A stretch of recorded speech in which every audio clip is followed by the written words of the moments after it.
Halo, nama saya Patrick Semanjuntak. Saya akan memberikan presentasi mengenai bisnis ternak kambing yang kami jalankan di kebun kami yang berada di Cariu, Jawa Barat. Nama saya Patrick Semanjuntak. WhatsApp saya +1 757 726 7004. Ada 5 kendala utama dalam bisnis ternak kambing ini. Satu adalah biaya bibit anakan kambing yang senantiasa naik, sementara harga jual kambing dewasa cenderung stagnan atau naik sangat lambat. Kedua adalah ketersediaan dan biaya pakan. Ketiga adalah penyakit menular dan kematian kambing. Keempat adalah cash flow mismatch. Kelima adalah SDM rendah, pegawai pemalas, dan mentalitas mencuri. Dan kelima kendala utama ini akan saya ulas satu persatu. Kendala pertama adalah bibit anakan kambing. Biaya bibit anakan kambing itu senantiasa naik terus, dia naik terus. Sementara harga jual kambing dewasa cenderung stagnan atau naik sangat lambat. Biaya bibit anakan kambing naik cepat karena A. Sering dikejar oleh para peternak yang ingin mengemukkan kambing. B. Dibeli oleh peternak pemula yang keuangan terbatas. Dan C. Dibeli oleh para hobis. Sementara harga jual kambing cenderung stagnan atau naik sangat lambat. Harga jual bagus, dalam arti harganya yang tinggi, itu hanya di masa Lebaran, Idul Fitri, dan Idul Adha. Lain dari situ, dia cenderung naik turun, dan dia variasi. Ya contoh, akikah misalnya. Ya oke lah. Lain dari situ, yang paling sering terjadi harga jual hancur semasa musim puasa Islam, karena mereka kan orang-orang pada beli baju-baju loh, banyak keperluan lain. Jadi mereka sering malah menjual kambing, bukannya membeli kambing. Maupun semasa awal ajaran tahun baru anak sekolah, jadi dia perlu uang banyak, jadi dijual-jualnya kambingnya itu. Maupun saat masa gagal panen, nah, itu banyak juga petani pada berjual itu rame-rame kambingnya. Kedua lah kendala ketersediaan dan biaya pakan. Nah, dalam kendala persediaan pakan, kenapa terjadi? Karena A, mayoritas petani-petani di Pulau Jawa hanya punya tanah seluas 1/4 hektar saja. Itu aja, mayoritas itu petani kecil. Mereka punya lahan malah banyak juga. Jadi mayoritas peternak kambing di Indonesia dikandangkannya kambing-kambingnya di kandang. Jadi makanan harus diarik dari tempat lain lalu dibawa ke kandang.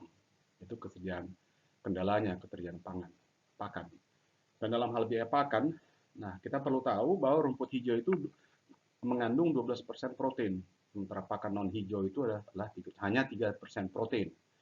Jadi banyak peternak harus membeli konsentrat lah, vitamin dan pakan dari luar karena tidak bisa produksi makanan sendiri atau hanya mengandalkan apa yang mereka arit-arit aja di bawah, nggak cukup karena itu uh, kurang makan. Sementara kalau ada juga yang biasa bisa biaya sewa lahan atau tanah untuk produksi rumput, mereka bisa bayar 3 juta per tahun untuk per hektar biasanya itu. Nah, di musim kemarau banyak peternak keluarkan biaya besar karena dia harus datangkan rumput dari tempat lain maupun dia harus membeli dan itu yang akan membuat biaya naik tinggi. Nah, dalam hal penyakit menular dan kematian kambing, ya, dalam penyakit menular ini biasanya operasi penggemukan yang paling sering terpapar.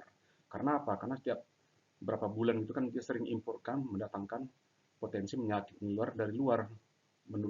Karena apa? Karena dia harus didatangkannya bibit baru yang masih anakan terus digemukkan. Nah inilah yang potensi menyebar ke ternak-ternak yang lain.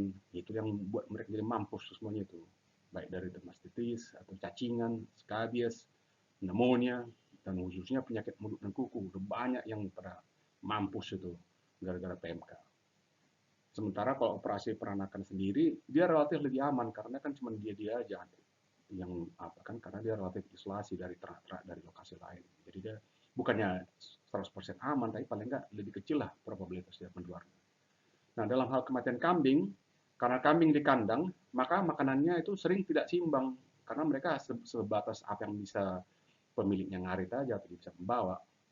Dan kalau dia di kambing di kandang, dikurung-kurung terus, imunitas tubuhnya itu rendah, relatif lemah, dan mudah mati bila kena papar penyakit. Karena apa? Ya, ibarat aja kayak manusia, nggak jarang bergerak kan, jarang olahraga. Jadi dia kalau kena penyakit itu sangat mudah sekali dia itu jadi sakit. Dan seringkali kenapa dia lemah dan belum bisa membuat kematian kambing? Seringkali itu diversifikasinya genetiknya rendah. Bayangin aja kalau sekiranya ada 9 betina hanya untuk satu jantan atau 20 betina untuk satu jantan. Ya, Seringkali terjadi malah kawin sedara, dan mereka biasanya kambing-kambing ini seringkali juga sama aja kayak seperti manusia. Kalau dia kawin sedara gitu, otaknya jadi tolol, jadi sulit diatur itu kambing-kambing, sering melawan, sering berkelahi di antar sesama, dan itu pun bisa potensi saling melukai. Ya.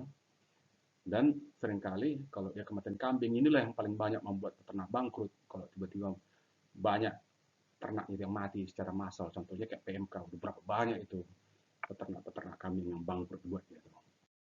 Nah, ini kendala berikutnya adalah cash flow mismatch. Apa itu artinya cash flow mismatch? Itu adalah arus cash yang sering berantakan dan tidak menyamai antara uang yang keluar masuk, apa yang keluar maupun uang yang masuk. Dia itu nggak sama, ya. Nah, itu nggak bisa menyesuaikan.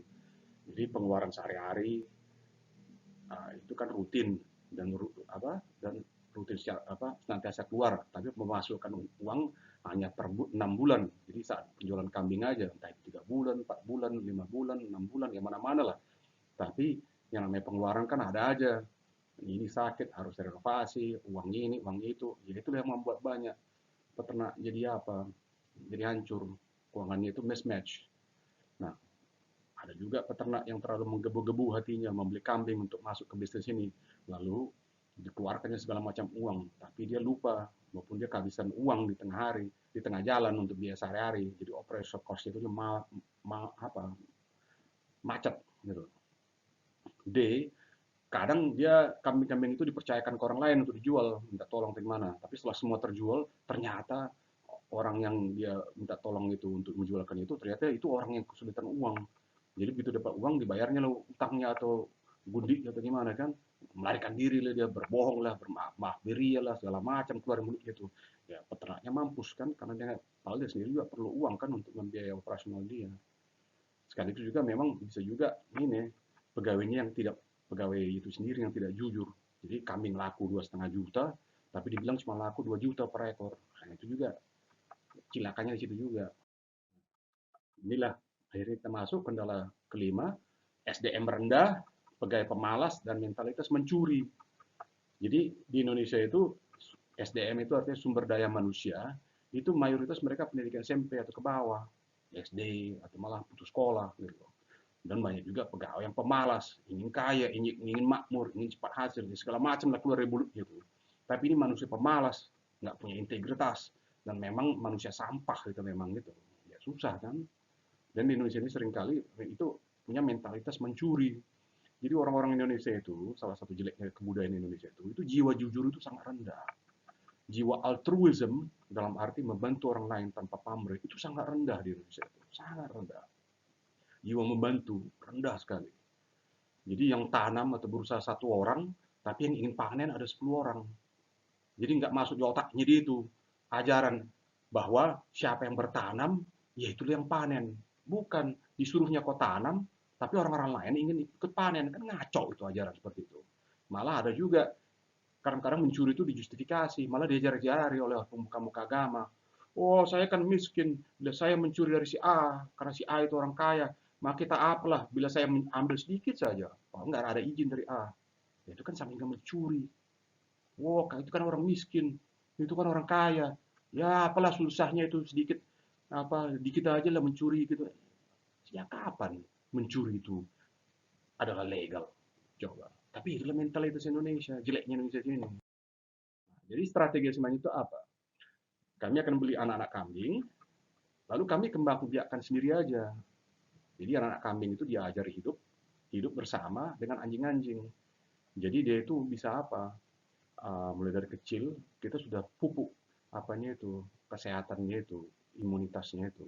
Nah, jadi kambing-kambing dilepas di dalam kebun seluas 20 hektar.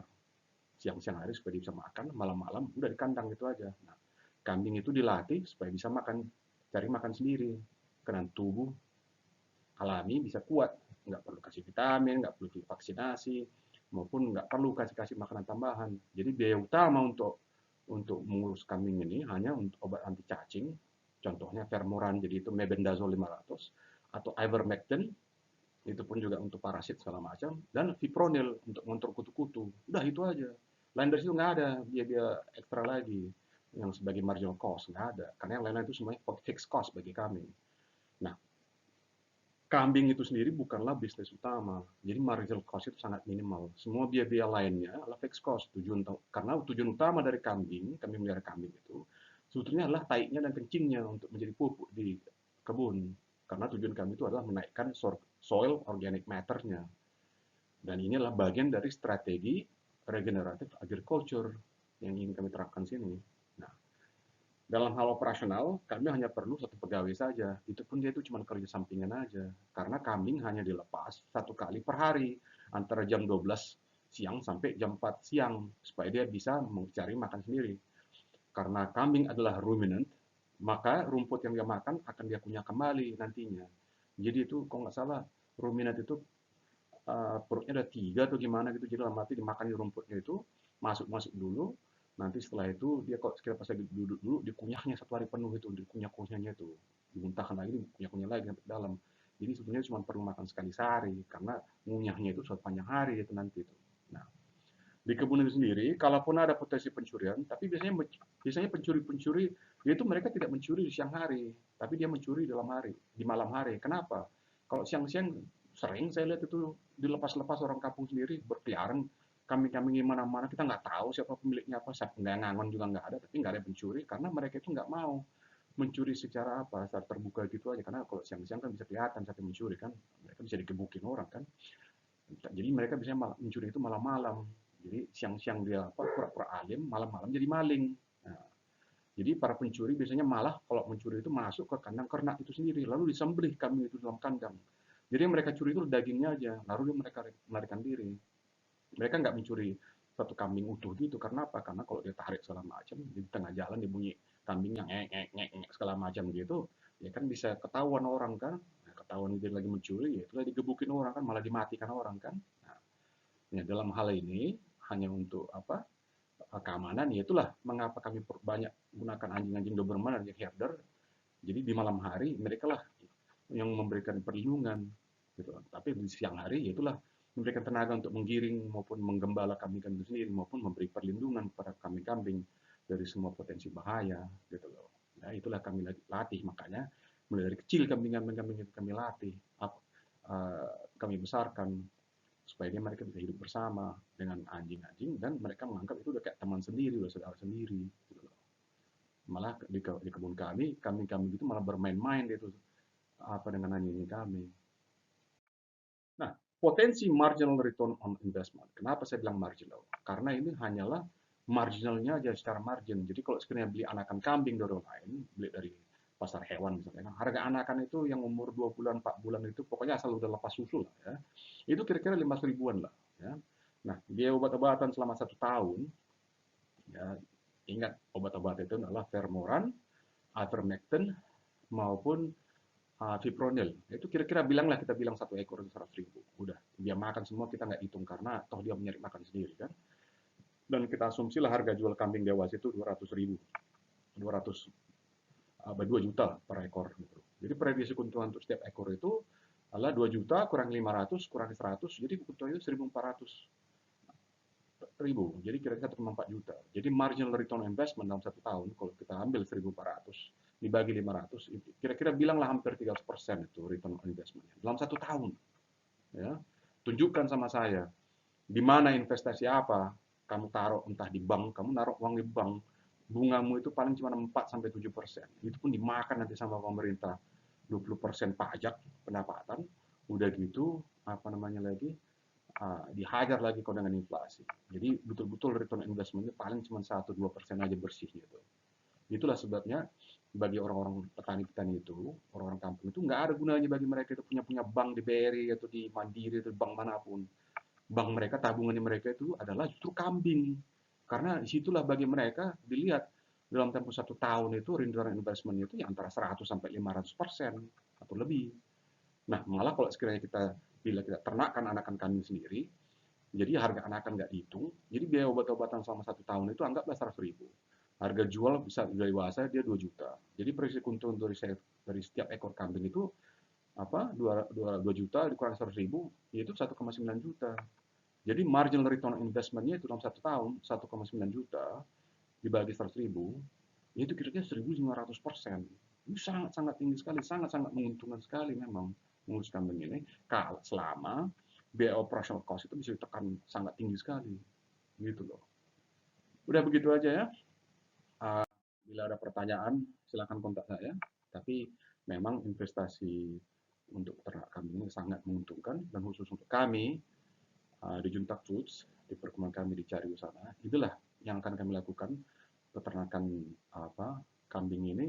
Tujuan kami sebetulnya ini hanya sekedar mereka bisa membantu membabat rumput, makan rumput, dan paling utama itu kita mengejar taiknya sama kencingnya itu, karena kami lepas gitu dia berak sama kencing di lapangan secara sendiri.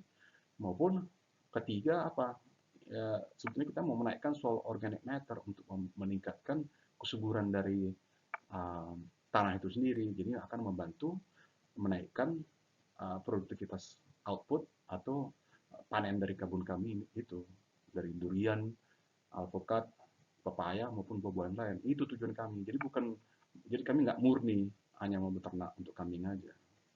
Oke, ya. Bye bye.